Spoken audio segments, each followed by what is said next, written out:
like to thank everyone who has joined so far, and thank you for registering for this webinar. Today, we are here to talk about personalized medicine, or in some spaces, what is known as precision medicine. And briefly, I'll go through the format of the webinar. I will introduce the topic that we have today, and then I'll introduce our panelists and give each of them some time to respond to a few issues around personalized medicine based on their own experience. And then we will take some questions, but along the way, please feel free to type questions in the Q&A section so that we can be able to pick them up, respond to them in writing, or also respond to them as we go along in the webinar. Again, thank you for your participation in this interesting topic that we are working on. So, to start us off, I wanted to mention that Africa continues to experience a comparatively high burden of disease, especially in infectious diseases such as malaria, HIV, and similarly in areas of non-communicable diseases like cancer, hypertension, cardiovascular disease, and diabetes. And these problems actually affect an estimated 1 billion people, which leads to about 800 billion US dollars loss in annual productivity.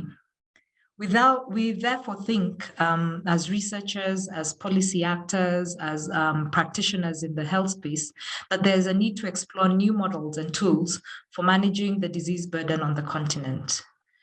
So as part of new models and tools, there's an area of medicine, specifically personalized medicine, which refers to a medical approach or discipline that uses characterization of individuals' phenotypes, that is observable traits, and genotypes, that is the type of genes that people have, to tailor the right way of treatment, so therapeutic strategy for the right person at the right time, and to determine their predisposition to disease. So that means what determines how they get disease, how they respond to infections, how they respond to drugs, and to deliver timely and targeted prevention.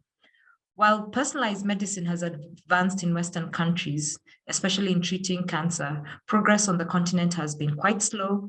And as a result, we see ourselves using tools and techniques that may be appropriate for populations that are white or Asian, but not necessarily tailored to the African population in terms of how our genetic makeup, how the environment has influenced our body to respond.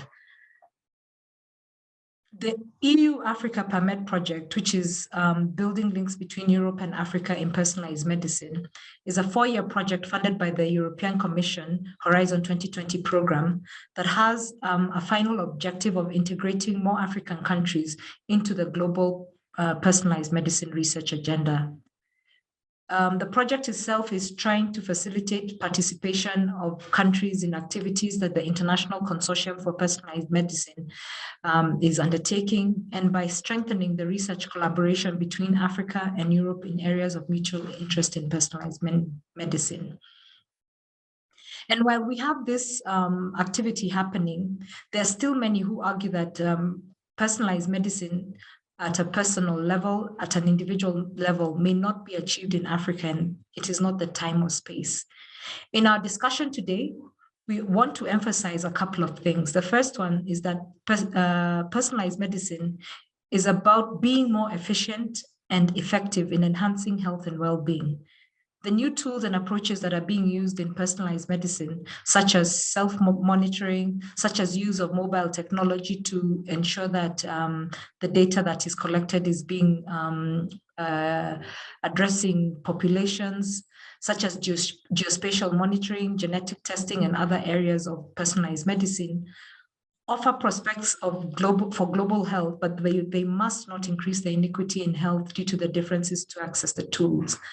The second thing that we want to emphasize is that while when we think about personal, we think of the one individual. The same tools can be used to ensure that we characterize populations. So for example, are there differences in African populations that warrant us to understand a disease in the population to improve the type of treatment that we address, to ensure that we actually address the disease on the continent, and also address some of the issues that we see in terms of medicine not working, as well as diseases that are unique to Africans that need to be treated, but may not get the attention that they get because the genetic studies that are needed to understand them are mainly done using our Western population. So we want to hopefully today demystify the fact that personalized medicine does happen on the continent.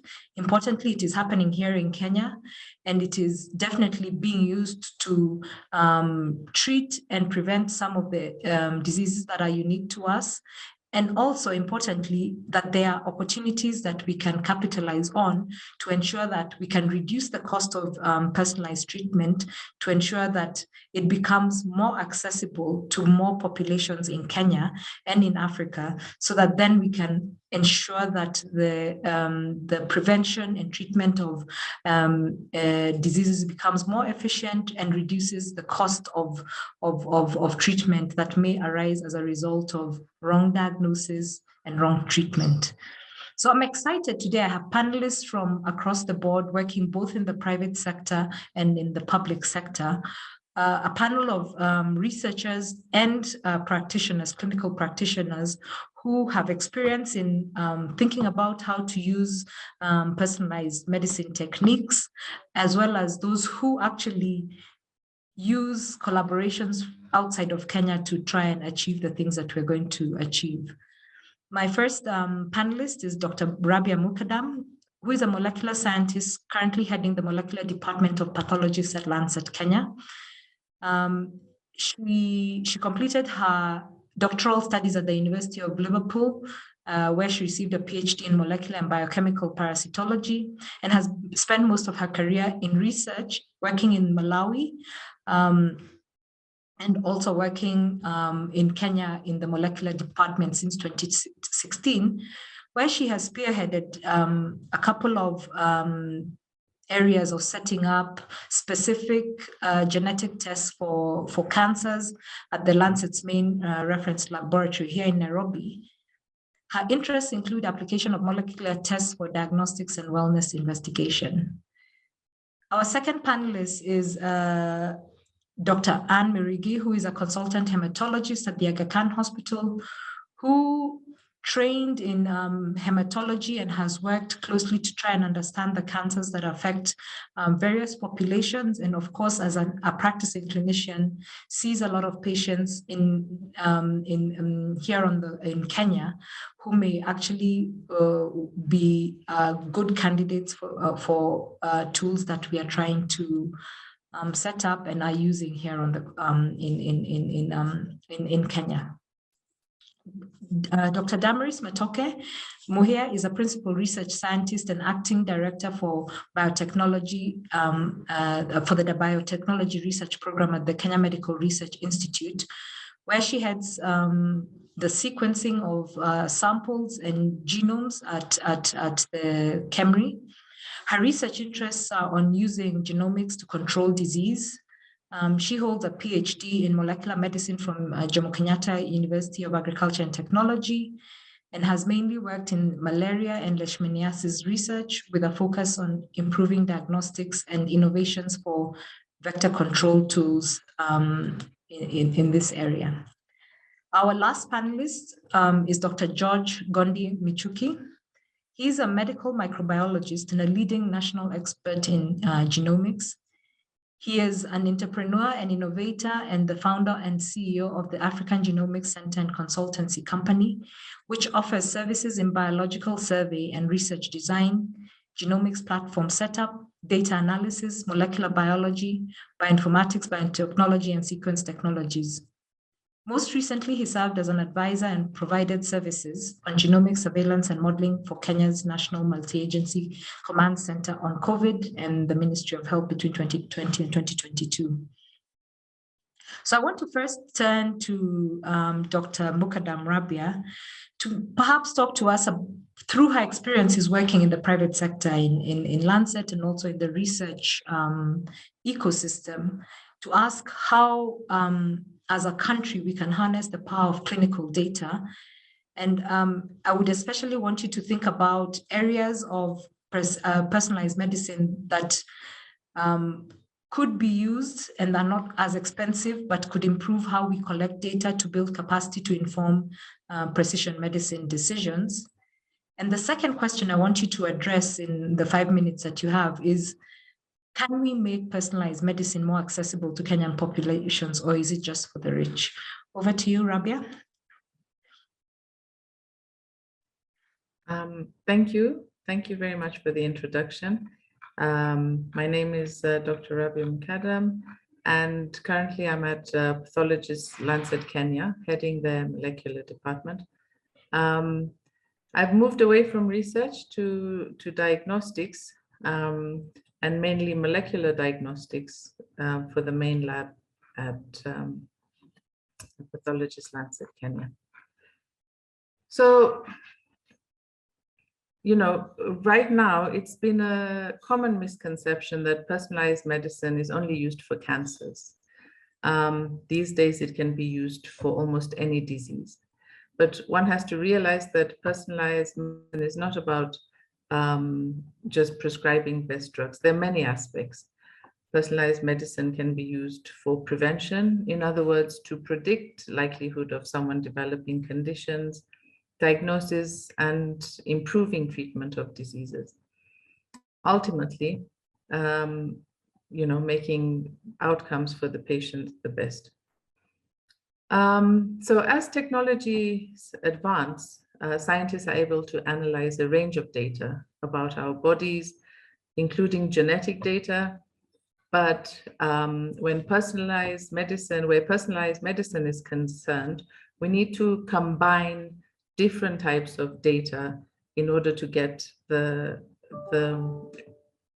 information that we need.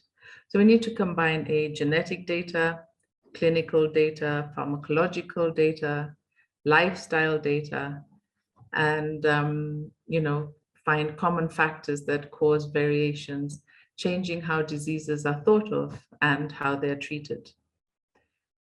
This data, however, needs to be specific for different groups of people, as you cannot have, for precision medicine, a one-size-fits-all approach.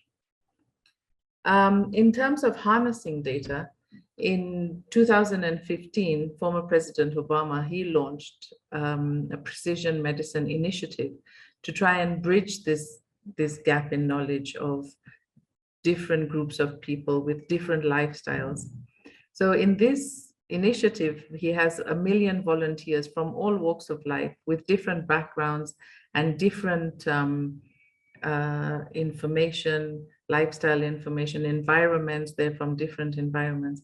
And the ultimate goal of this initiative was to identify the disease risks and generate effective treatments.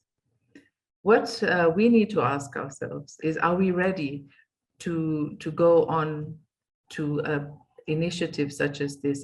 Can this be done in Africa? Do we have the resources for the sample collection, the data analysis, the data storage, the interpretation? And my answer to this is yes, we have a lot of talent in this part of the world, and we can use all this data and have a cohort of our own to study sections of a population that can predict a likelihood of diseases for early detection. So how can we make this then more accessible to the Kenyan population? You know, firstly, you know, is it possible? Is this only for the rich? For this to happen, healthcare professionals are the first contact between patients, and they need to be know more about the molecular genetics and biochemistry. They will be required to know how to interpret genetic tests, understand what the information is about, and how relevant it is to treatment and prevention, convey this knowledge to their patients.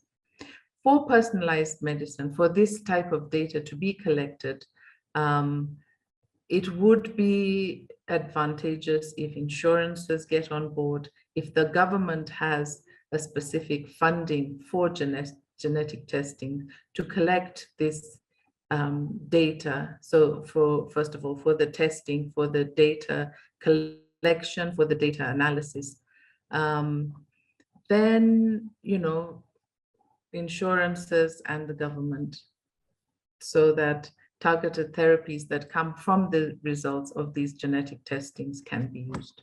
So we have to ask ourselves in the end, who would benefit from precision medicine? And the ultimate goal is for the healthcare system to benefit from this data.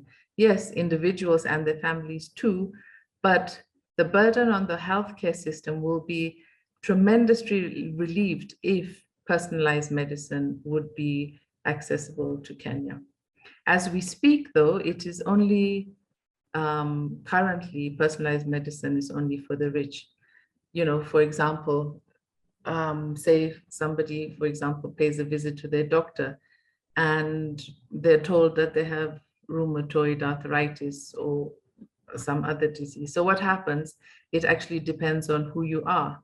If you have a good health insurance, you can access state-of-the-art care. Your doctor can think twice before, he doesn't have to think twice before ordering genetic tests. And then you don't have to think twice before the therapy, which in itself is expensive, the personalized therapy, if your insurance covers it.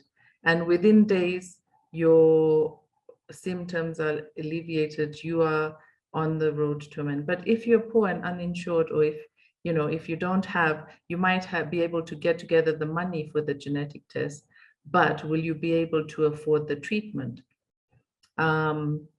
So this type of data, researchers, they haven't, if they haven't studied it in your setting, then probably there's no likely special therapy that exists for your specific group of people. So then the doctor will end up prescribing the standard regimen of steroids and painkillers or whatever it is, but is your initial problem solved? Most likely not.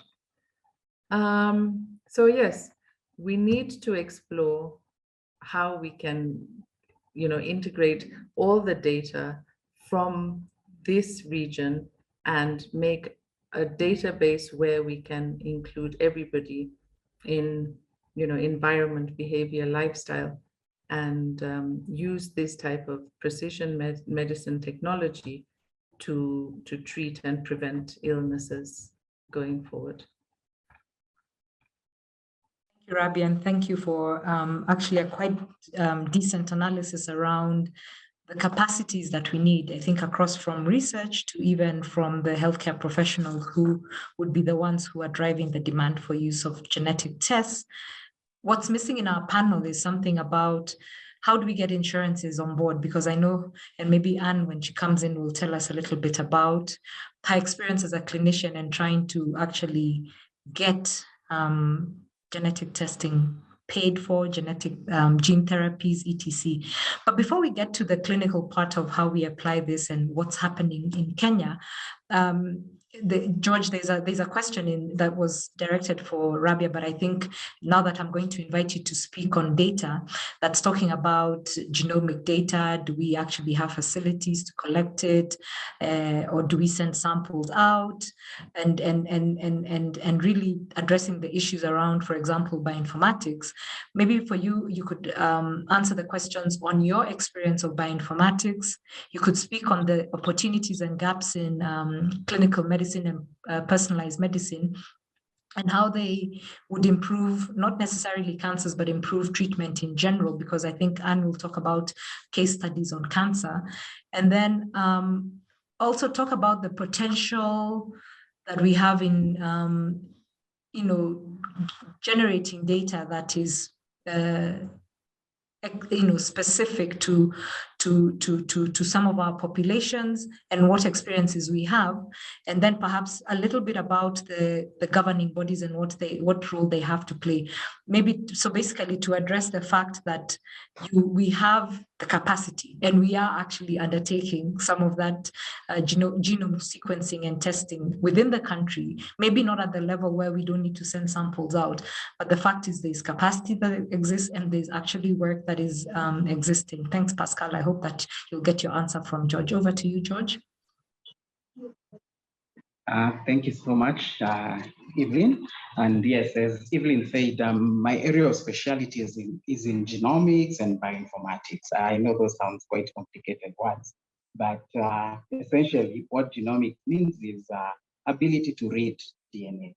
And bioinformatics is basically the ability to analyze the DNA you have read. So when I say reading DNA, what do I mean? I mean being able to tell what is the alphabet in the DNA. Is it A, B, C, D, E, F, and G? And to analyze it, which is bioinformatics, is basically to look at in the A, B, C, D, E, F, G, what is missing or is it correct? So let's say you're missing a D. It means you'll be A, B, C, E, F, G. That means you might not be able to write the word that. So that is how your genes speak. So they have very organized way of arranging letters that if one thing goes missing, it means the gene will not be able to write a specific word. And that word could be a protein, and that's what we call a disease.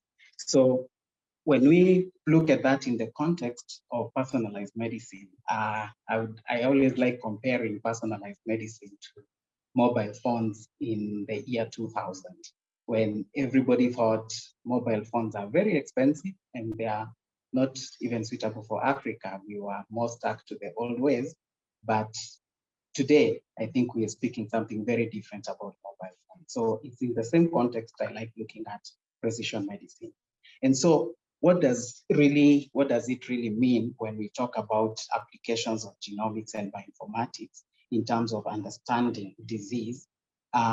What exactly it means is that because I'm reading your DNA and your DNA codes for everything in you, it means I have the ability to determine using the bioinformatics tools what are the unique changes in you that affect you in a different way from another person. So if we are looking for a specific change that will tell us, because you're missing this letter, you're not able to write this word. It means you're missing this letter. It means you're not producing something in your body. And so your body is deficient of something. It is the same thing. A gene or may have a problem which results to a cancer. So essentially what we are saying is it's going to the base when we apply genomics and bioinformatics to actually screen for diseases and problems that you have. And this applies even to treatment response and all that, because some medication you take require a specific gene in your body to actually convert that medication to be functional in you. And so it means we could have variations in terms of the letters in that gene between me and you. And that means you will respond differently. So should we experiment, give you a medicine that worked for me and assume it will work for you? No, the best will be, can we check whether the same profile of letters I have is the same profile you have? And in that case, it means we are actually able to use the same medication. But if you have a variation, then what can we edit in the drug so that it works for you? And this is where the whole essence of personalized medicine comes in, that we want to look at you as the individual. What is your genetic makeup that determines whether the drug will work or it will not work? If it's a cancer, sometimes you'll find a gene in your liver has a miswriting and it's producing a wrong protein. And so that wrong protein will probably be deposited in the wrong place. And that will be a tumor, maybe somewhere else in your body. Now, in most cases in the conventional way, we look at that tumor and probably start doing radiotherapy on that tumor at that location. And probably the gene responsible for that protein is in a completely different location. So if we go for the approach of genomics, it means we'll look at what genes are abnormal and be able to actually target treatment to the source of where that protein is coming from. So this is where the whole essence of genomics and precision medicine brings a completely new way of looking at diseases. And is this something that is applicable? Is it happening in the country? The answer is yes. And what are really the challenges? And based on our experience from what we've seen is that as much as there's all these issues about in not sufficient data and all that, we still have data that is very sufficient to actually do at least 30 to 40%. And I mean, solve some of the 30 to 40%. And this, maybe I should share a story. I'll just give a story so that you can understand what I mean. We've had several cases, and I'll pick one of a lady who was suffering from some breast problem, and she had undergone 4 surgeries. First surgery was to remove an abscess that would not be aspirated. Second, the abscess recurred. Third, again, and this is in a span of about 3 years. And eventually, one of the doctors we were discussing with and the family happened to know about us, and we recommended to them, why don't we use a metagenomics approach to scan and see what is really happening in this situation. Now, out of the 4 doctors, only 1 was agreeable, the 3 were not. So it meant really bulldozing to have that sample come to us. And eventually, when we got the sample, we did a full metagenome.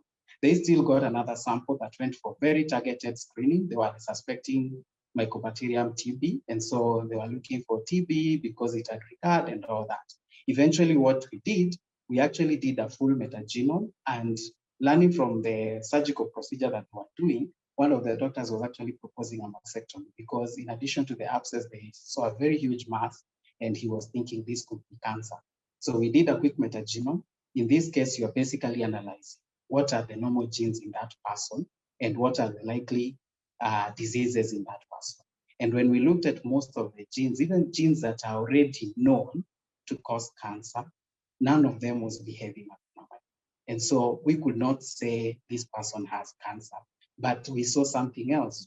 We actually got a unique organism that could cause the disease, and we communicated the organism. I will not mention the organism because it's quite a rare thing to happen in your breast. So when we shared the news to the patient, and the doctors were also in disagreement, luckily, one of the doctors happens to be a European.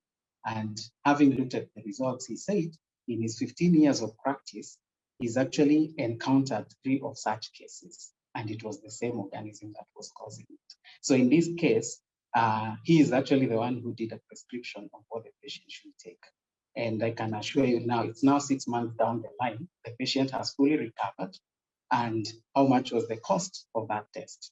The cost of that test, yes, someone will say it's expensive. It was about 150,000.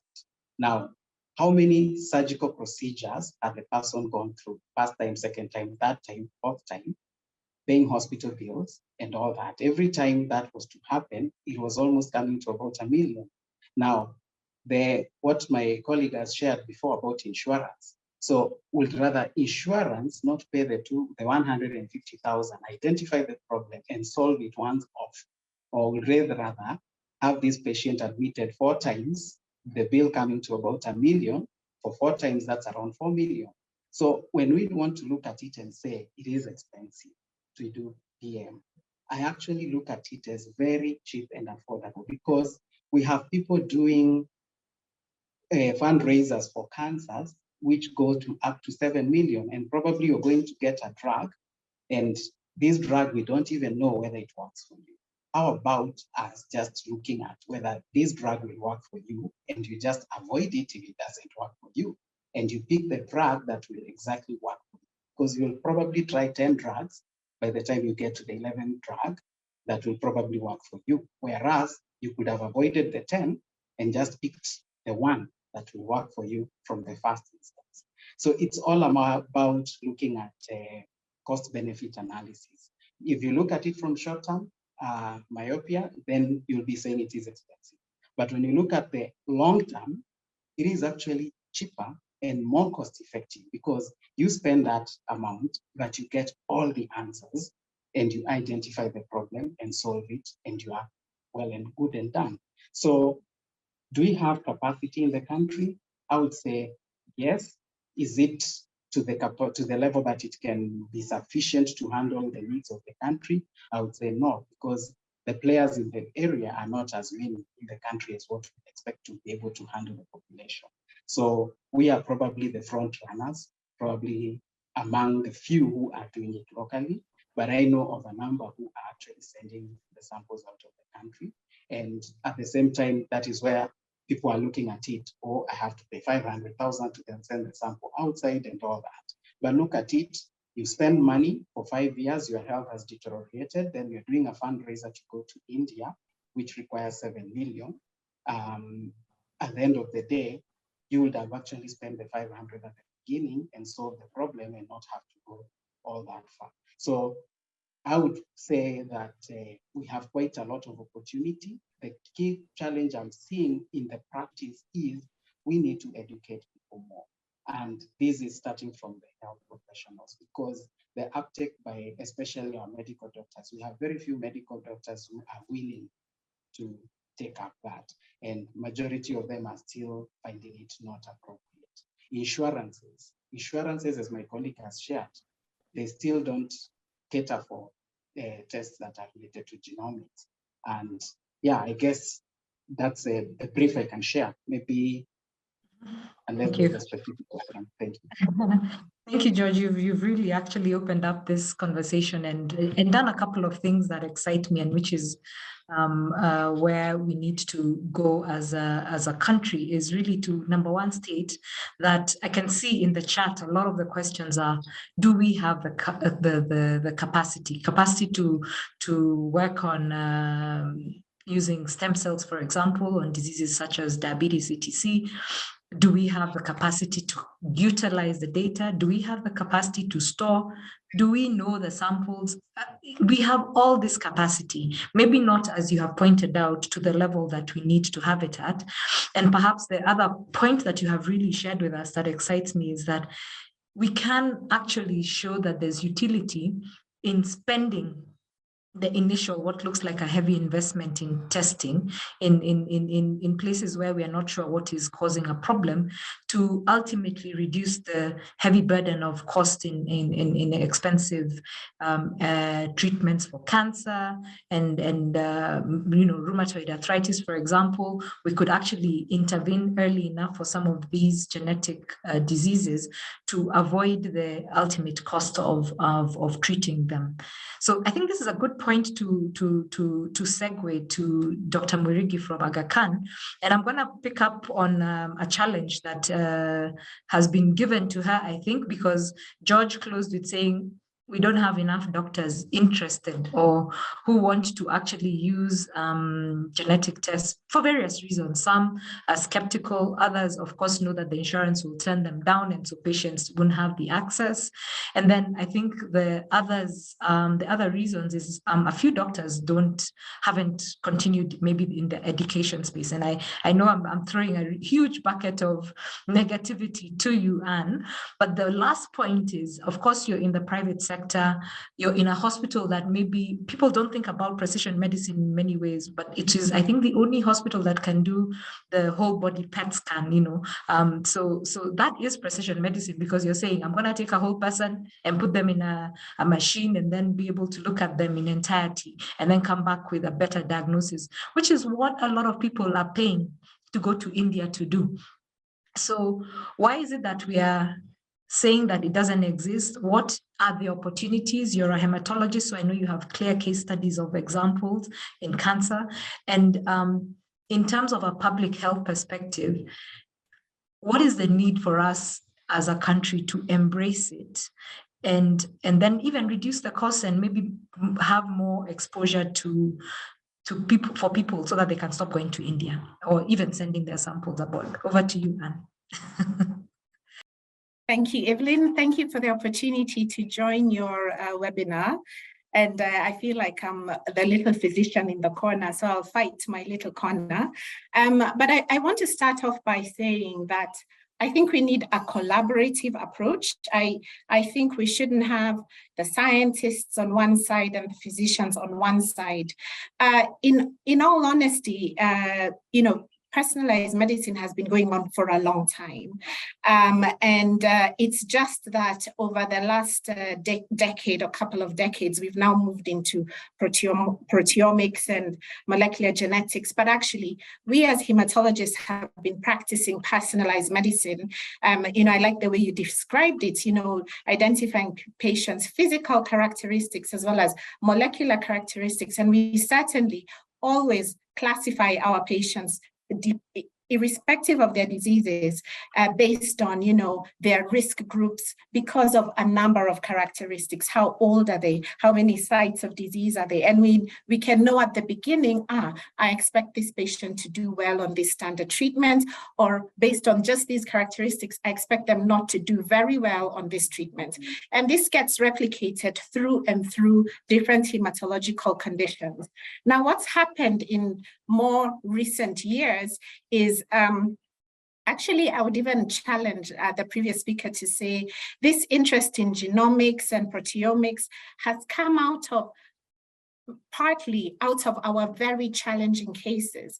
The patients who will not respond to our standard regime, and so there may be a small percentage who won't respond to standard chemo. And although you know their diagnosis, you want to know more about the diagnosis. You want to know what's driving the diagnosis and what's making them resistant to treatment.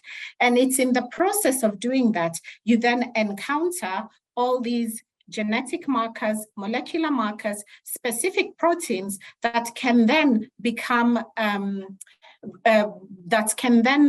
targets for treatment. Okay, so just so that I don't take too much time, I can give you an example of two conditions: chronic myeloid leukemia, which is a bone marrow condition which causes too many cells to grow in the body.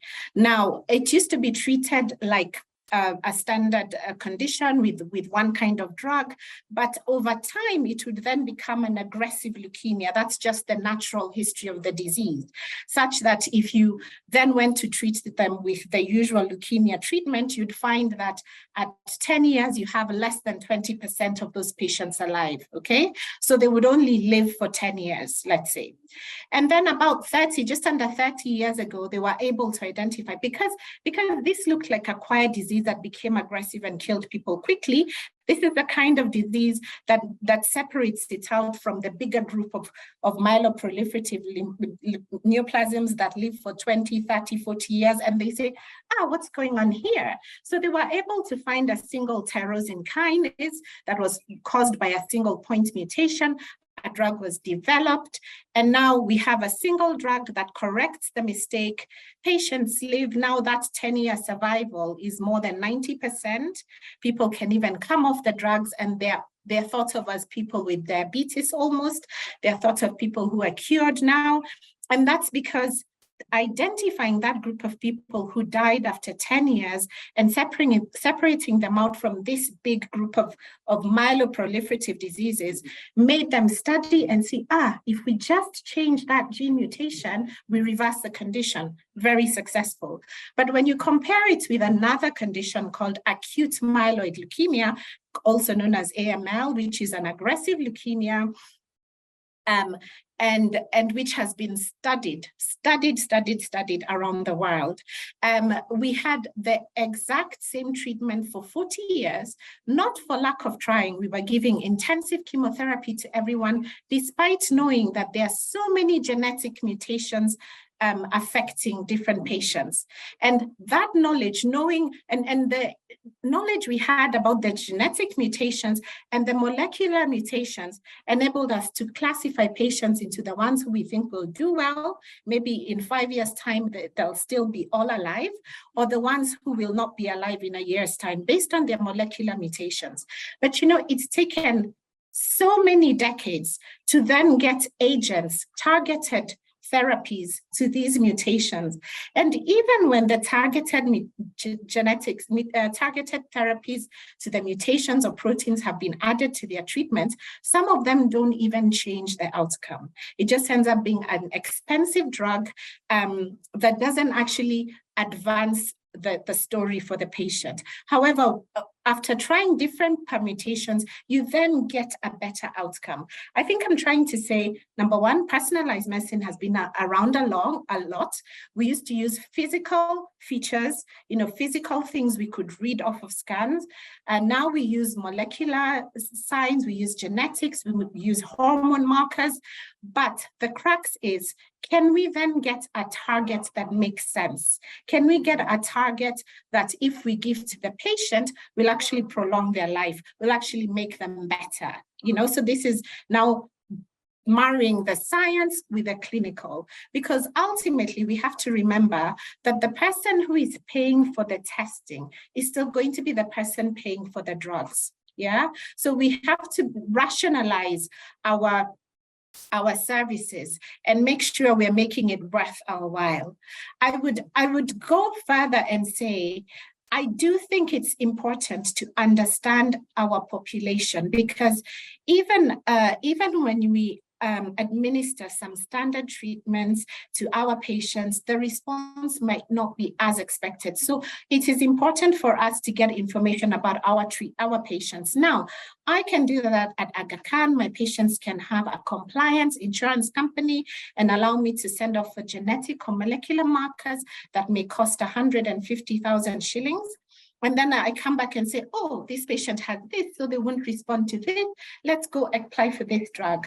But wouldn't it be much more useful to the population if we knew that 50 or 60 or 70% of Kenyans with that condition also had that marker? So I think there is a public health argument for specific conditions for having a profile that covers whether it's a molecular test, a proteomic test, just so that we are sure we're making the right decisions for our patients. But like I said, it's not an easy answer. The money is not limitless. The money is not limitless. And so we have to rationalize which ones are we going to choose, for which conditions, which path are we going to look for? Yeah. I think you had some more questions, Evelyn. You might want to repeat them if you want me to continue speaking. No, I guess we could give Damaris, there's a lot of questions in the chat, and I'm hoping the panelists will type some responses both in the question and answer and in the chat area. We're going to take a few questions. I can see some hands up as we come along. Thank you so much. I know you've passionately talked about the fact that we're using clinical care. We're using genomics and personalized medicine in different forms, from scanning to, and I like reminding people that it's not just genetics that is personal. Every time you go for a full body scan, it's because we're saying, we could look at you wholly and find out what's going on in hormone sequencing, etc. The cost of that, of course, you have highlighted, and we need to make a case for whether there's a space for that in public health. But then I always counter that with, okay, fine, we can say we're not going to be able to spend $1,500 for every patient. And so those who can afford it, yeah, go ahead and let's make it available. But there, of course, there is a rationale behind if we have more and more people who can do it, and more sequencing and more reagents being prepared locally, etc. There are ways to reduce the cost, and so maybe have a public health impact. But for now, maybe what I want to do is shift to the public health sector, because most of us are private practitioners, and have Damaris come in. She's been working at the Kenya Medical Research Institute for a long time. And so Damaris, the question, I say long time, I know I make it sound very old, but what I'm saying, what I want you to think about and tell us is the opportunities that you've seen, how you have used your own training to address issues using a more specific way of working. And maybe also talk about the fact, because I know some of the questions are really, should we be talking about personalized medicine on the continent and in Kenya, is why, from a public health perspective, do you think it is important from various angles? You've worked with the mosquito itself, you've worked with the host themselves. So Damaris, over to you to tell us from a public health perspective, with very little resources, why we should do this. Thanks, Evelyn. One of the reasons I'm Damaris Matoke Moher. I work at the Kenya Medical Research Institution. I'm a molecular biologist by training. I think Evelyn did the intro there. KEMRI is a known parastatal public health research institution, which has been in place for since 1979, and it's mandated to do research for human health. So personalized medicine comes in handy as part of the components that KEMRI needs to look at from the research perspective. So it's important to highlight that this is something that we need. I need to start with that. And how do we need it? And how do we need it from the public health point of view, from the KEMRI point of view? One of the areas that I want to highlight that needs to be done. Over the years, the various treatment regimes that we're using, the various standard diagnostic kits that we're using, the various assays on health that we're using, most of the data that we have is not locally generated. Most of the data that is used is from out there. Even the drugs are always important. So to start with, from the research component, it's important for us to be able to understand the populations that we have.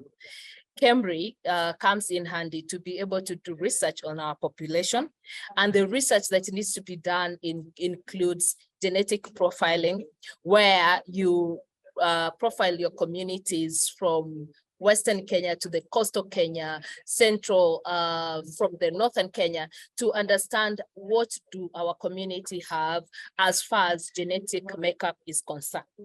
And once we have profiled that from the research angle, then it's important for us to understand how do these communities respond to the drugs or the therapies that needs to be there. It's important for us to do what is known as pharmacogenomics. This is the research that KEMRI can do, whereby, because we have like a department for that does research on therapeutics, which is able to inform how will an individual who has a certain genetic makeup responds to this drug. So it's important also to start having that discussions with various industries or pharmacists that have these products, so that they are run through research components to understand that if we have a community or an individual who has this genetic composition, do not give them this. I will use an example like painkillers. One of the painkillers, such as morphine, we have our population, some of our population, once it's administered to them, they respond differently. So we need to do research for our communities as far as pharmacogenomics is concerned. And this is, maybe I will highlight that what is pharmacogenomics. Pharmacogenomics is one of the studies that looks at the DNA, how the DNA affects the way we respond to drugs. So it's important to understand the DNA of our population. The other thing is for us to understand behavior and environment, how that affects our communities, affect the genetic makeup of our community. So do what we do research on epigenetics.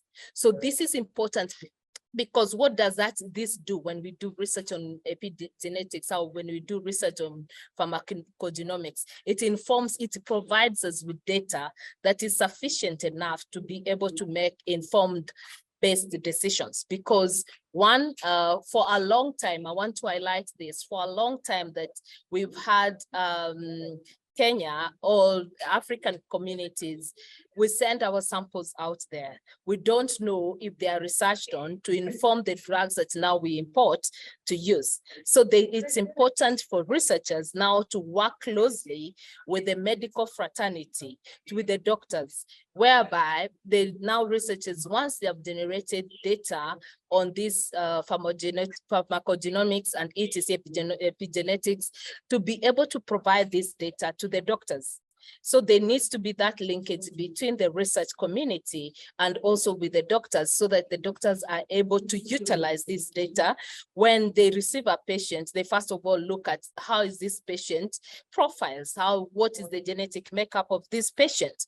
Are they going to react to the pain, to the drugs, or to respond to the pain using these drugs? So that also forms the basis of our our precision medicine in the country. And for sure, this is important in a way that, so that when, because we've seen instances where doctors do not take in data that the research teams are provided. That research data where they say, oh, our proteomics profiling that we've done indicates that this person has a certain protein that was not going to work. And that delays the entire treatment regime in a way that by the time you get to the, to narrow down on why patient A is not responding to treatment, you could have actually ruled it out at the beginning, at the instance where the patient has come in. The other thing is that it's important. One of the things that has been happening commonly in the country is vaccines. Do you know that it's important for even vaccines to be at a point where it's personalized to you? Is it a must for you to take a vaccine on yellow fever? It is a must, but does it contain the, I'm assuming, let's say if it's a virus, attenuated virus, does it work to you? Use COVID as an example. There are people who are reacting really severely to the various vaccines that were there in the market. Had we known, these people couldn't have been subjected to that vaccine. They could have given, let's say if it's Moderna, they could have been given if it's AstraZeneca, whichever else that they didn't need to react. Some people could be down after being vaccinated for a week. Some children, you'll find that they get certain responses, hypersensitivity to certain vaccines. So precision medicine helps us even to understand what kind of vaccine do we administer to our individuals in the country. So it's important to use research at this point to inform, especially on the area of vaccines, including diagnostics, because you found people, I can use an example. I can be tested or subjected to a certain diagnostic tool. However, you realize that once I'm tested, I maybe turn out negative. While maybe in my genetic makeup, that gene is deleted. So this diagnostic tool doesn't work for me. So it's important even to start thinking from precision medicine to a level of diagnosis that is precise to our community. So that's a component that researchers can come in, whereby they inform you from the point of detecting to a point of administering treatment. And the public, our public organization, including KEMBI, will be able to support and provide us. So there needs to be that interlinkages whereby the researchers, to the doctors, to even anyone else who's managing the patient. We've seen an example where, like in the US, where the patient comes in, they just open the database and they say, oh, this person, they don't even have to ask you whether you're allergic to a certain drug. They just look at your profile and they say, don't give this, don't give this, don't give this, give A, B, C, D. So research can be able to provide that. And from the research, then there's a level of training. We can be able to encourage our people to take various courses that can support precision medicine. Maybe that's where I can stop, but it's important for us to ensure that the research that is generated informs the treatment that is administered to our local population. Okay.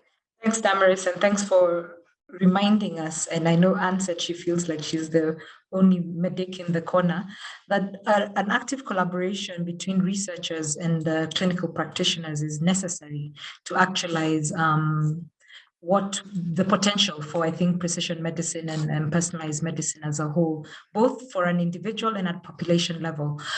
We have a couple of questions in the chat. I have one, there was 2 hands, but I think Sharon's phone has fallen off. So maybe Mandia, would you want to unmute so that you can ask your question? The others, I think we're going to go ahead and maybe try and address them before we close. Mandia?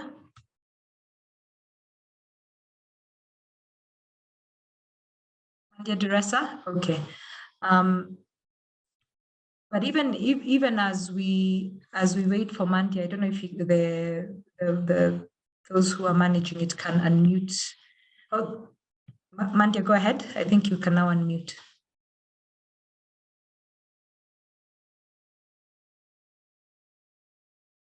So do you think you can unmute for her or Lisa? Oh, yes, I've allowed her to talk. Mandia, you can unmute your mic. So I see a point that Innocent Mutuko has made that I think is related to a couple of points around. Number one, there was a question around how can we be talking about personalized medicine when we don't collect data at individual level? I mean, the ideal would be to collect data from birth, and it's happening in many Western countries, so that then your database of data is there. But I think there is a question that has asked, and we need to address, is whether we have the right safeguards in place to protect that kind of data so that it's not misused by people. Insurance companies may misuse them, so we have to safeguard people from these. So our Data Protection Act, is it solid enough to cover what types of protections we need to have in place to ensure that personal data, such as that would come from sequencing people's information and data and samples from birth, would happen? But I think the point I want us to go home with is, number one, we have the capacity in Kenya. I think the second point that we want to take home is that there is a possibility that all the research we're doing in genetics, in understanding hormones, even in enhancing our scanning capabilities in Kenya, will allow us to get better and better at preventing, diagnosing, and treating people. But maybe I could throw the question about genetic profiling and databases. Damaris, do we have any birth cohorts where we are doing, because we do have a lot of cohort studies, and I'll mention a bit about some work we're doing in trying to enhance the amount of data that we have, both at country level and at continental level. But the legalization of genetic prenatal screening, either between Anne and Damaris, I don't know how many of you have personal thoughts. I know I will label it as personal thoughts as to whether we are there yet and whether it would be important for us to have. Yes, maybe Anne, I can, Evelyn, I can respond. Mm-hmm. Yes, we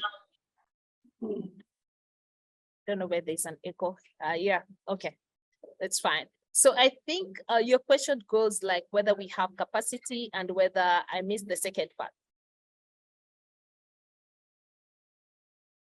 Whether we have the legal framework to allow for prenatal screening, because I think that's the question about, can we have cohorts from when the babies are born, like CODIS, and then have that screening done early so that we can prevent some genetic related diseases, and whether we have the legal framework for that is the question I was asking. Over to you, Damaris. Yeah. I think one, yes and no. Yeah, yes, because even currently there's various studies that are taking place. In Cambridge, there's study on stem cell research that is going on, and this stem cell research, they are using umbilical cords. They're using the umbilical samples from the umbilical cords to be able to look at they generate various stem cells that can be used for treatment. So I think that based on the various, the Science Technology Act, there's a leeway on where that can be used. However, it's important to know that the acts that are available, it's important that they are modified in a way that the data, once you generate, then it needs to be utilized by individuals. The moment it is now, it's research for information and for archiving, but it's not research to provide information, especially for the neonatal screening that can be done. So that legal framework needs to be what can I call it, revised to accommodate such kind of data once it's generated, so that it can be utilized to be able to inform next steps. One of the fears is that, yes, assuming you do some genetic profiling and you find the child as ABCD, then what? So there's need for that legal framework linking to the execution or implementation of preventative measures. Yeah. Thanks, Damaris. And because you do work with, I would imagine, many children, what are your thoughts behind that whole setting up a database to screen babies so that by the time they're getting diagnosed, actually we don't wait for that time. We already know from birth that they have a predisposition to particular, especially childhood cancers. Over to you, Anne. You're on mute, Anne. Thank you. So a slight correction, I do not work with children, but I can give you an opinion. So I'm not a scientist, and I think they are separate issues. I think anonymized umbilical cord stem cells, in order to understand, genomic issues and possibly genetically based diseases in our community, I think is useful. Now, I'm giving my personal opinion. Now, linking that then to somebody's child that they have this disease, I find a little bit problematic. Okay. Number one, linking any genetic abnormality to somebody's child, I find a little bit problematic. We know, and I have to refer back to hematology, we know that there are people who harbor genetic mutations that are associated with difficult to treat hematological malignancies, but they then don't develop them. So there is a possibility of administering hanging bad news to somebody who then ends up not having this condition, all right? There's also the possibility of giving them the diagnosis that they're going to have a very debilitating condition that is going to shorten their lifespan and stress them, and this is not information they wish to know if the condition is not going to come up until they're 60 years old. So I think the issue of the legal framework, which is really well thought out, is important. But then I think the separate issue of understanding that there are these genetic issues in our community might then produce an angle whereby we say, because of this frequency, it gives us justification to then start talking about, okay, can we then introduce the concept of maybe screening in childhood for these conditions? Can we introduce the concept that these diseases are in our community at this percentage? And so how can we work it out in a way that's meaningful and legally and ethically good for us? Yeah, so I think that getting the data is important. Linking it to an unborn child, I think, is a little bit problematic. Yeah, but I'm not a pediatrician or a neonatologist, but those are my thoughts. Yeah. Thank you, and excellent. I think your point is taken that, for example, anonymized data collection in some samples like umbilical cord could very well help us even rationalize research in this area and expanding it, because sometimes I think people are not clear how we identify what research questions and what research areas to work on that are relevant to the populations we're serving. George, you have your hand up, and because of time, I will also say, let it be your closing remarks so that people go home with that aha that, George, you've said a lot of ahas, but maybe your last one. Yes, George. Okay, I wanted to touch something on what Dr. Han has commented about pre-screening or screening children when they are born. And in that, I'll wrap it a little bit what Tim's question is. So when we screen and you find that there's this mutation or there's this predisposition to a certain condition, it doesn't have to happen. Why doesn't it have to happen? What usually happens is genes will express based on triggers. So it means you may be predisposed to a certain condition, but because no trigger happened, that condition will not happen. So how about you knowing that based on your profile, you actually have the mutation that predisposes you to 1, 2, 3, 4, 5, so that you live a lifestyle that eliminates all the triggers that are likely to cause that gene to activate and hence not develop the condition, rather than just living blind.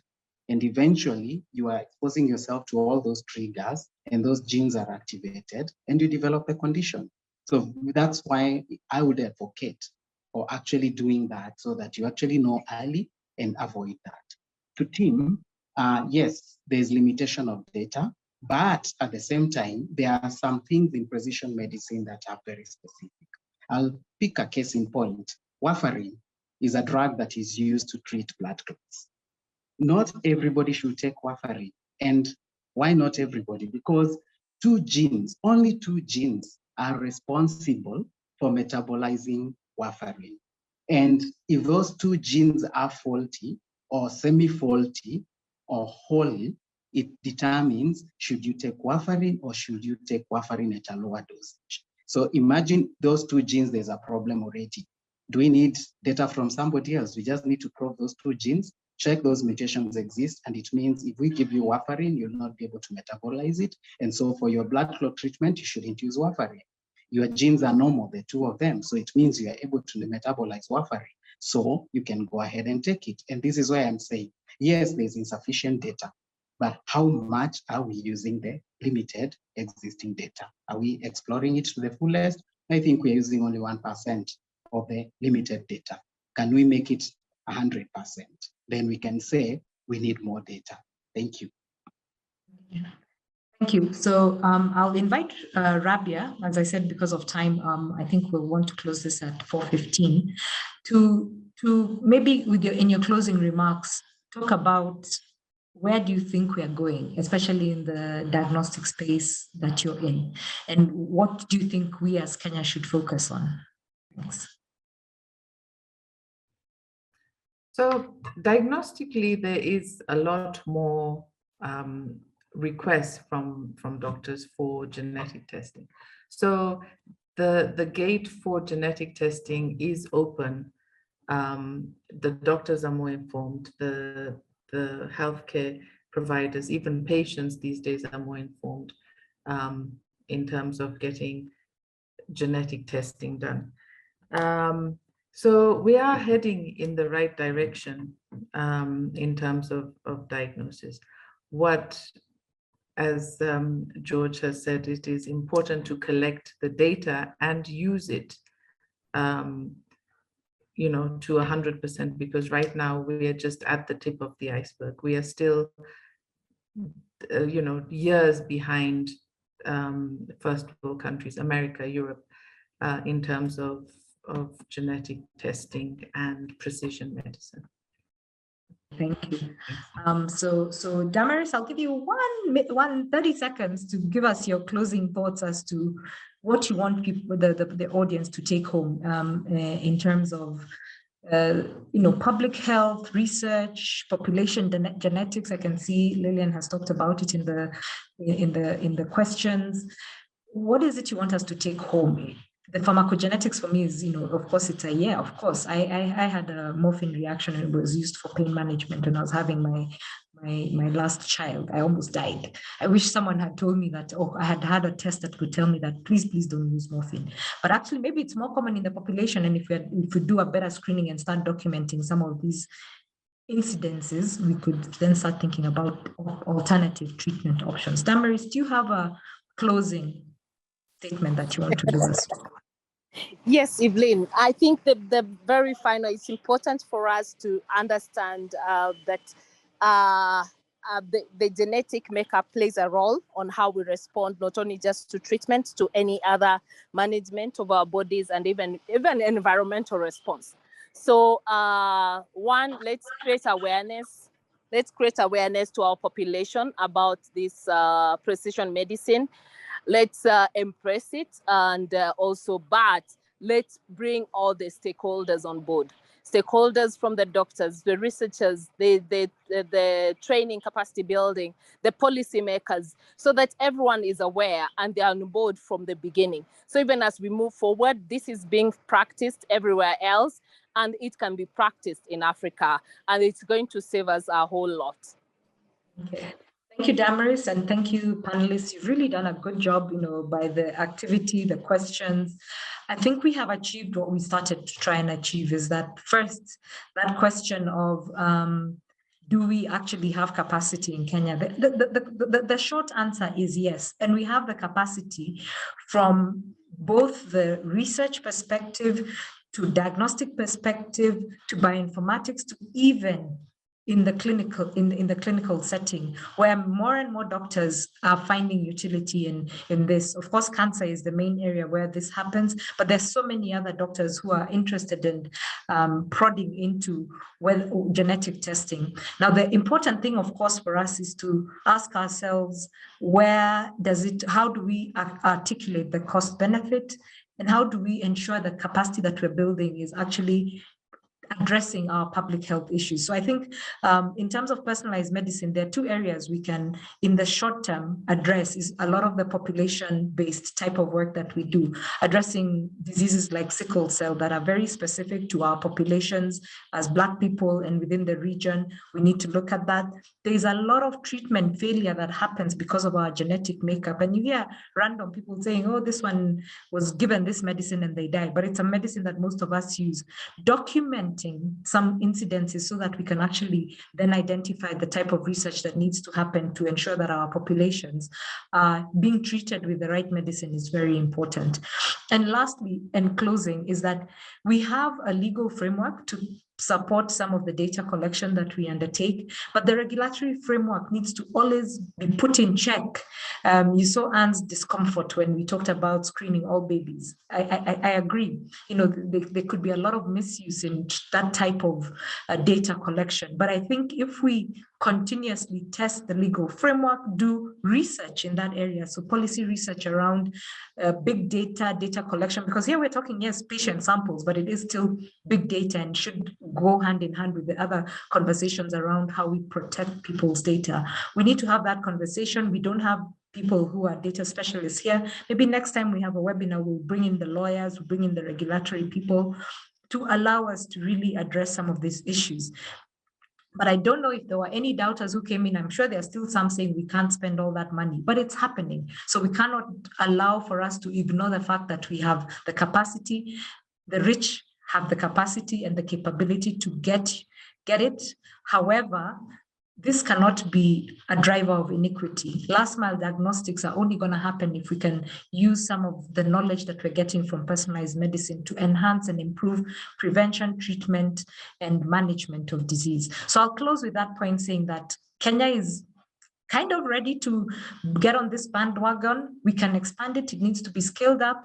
And we are, of course, going to keep working to grow. And I thank the panelists. Maybe you can turn on your cameras to say bye-bye, and look forward to communicating more and giving a summary to all our participants who have attended. We will be looking forward to hearing more from you. Please share with us questions through the email or even through reaching out to any of us who are on this panel. Thank you, everyone, and I look forward to engaging you further on this very important and exciting area of research and clinical use of personalized medicine. Thank you and take care. Bye, everyone.